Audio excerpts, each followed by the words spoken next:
দর্শক, Iran Israel ইস্যুতে কথা বলতে সরাসরি যুক্ত হচ্ছেন সেন্টার ফর পলিসি ডায়ালগের senior research fellow Taufiqul Islam খান।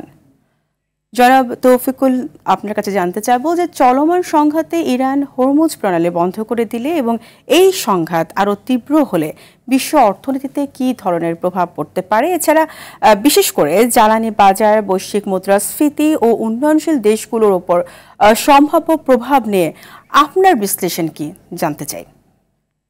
আপনার প্রশ্নের ভিতরেই তো উত্তরটা অনেকখানি আছে যে নিঃসন্দেহে মধ্যপ্রাচ্য একটা বড় উৎস আমাদের জ্বালানির জন্য, এবং বাংলাদেশের জন্য যদি বিশেষ করে বলি তাহলে আমাদের জ্বালানি তেলের সম্পূর্ণটা এবং আমার এখন প্রাকৃতিক গ্যাসও আমরা আমদানি করছি, সুতরাং সেইটার দামের উপরে আমার দেশের অর্থনীতি অনেকখানি নির্ভরশীল। একটা বড় সমস্যা বাংলাদেশের জন্য যেটা, সেটা হলো যে আমাদের তো এখনো মূল্যস্ফীতি অনেক উপরে। আমাদের সেই অর্থে বাজেটে আমরা দেখেছি যে আর্থিক সক্ষমতা বেশি নাই, এবং বাজেটে এই ধরনের ঝুঁকি মোকাবেলার জন্য খুব বেশি সুযোগও রাখা হয়নি।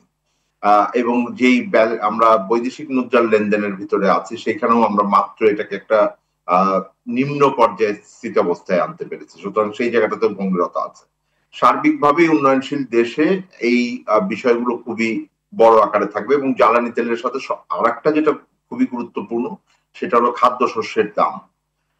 এবং সার্বিকভাবে সারা পৃথিবীতে যদি উত্তেজনা থাকে, অনিশ্চয়তা থাকে, এটা বিনিয়োগের ক্ষেত্রে অসুবিধা করবে।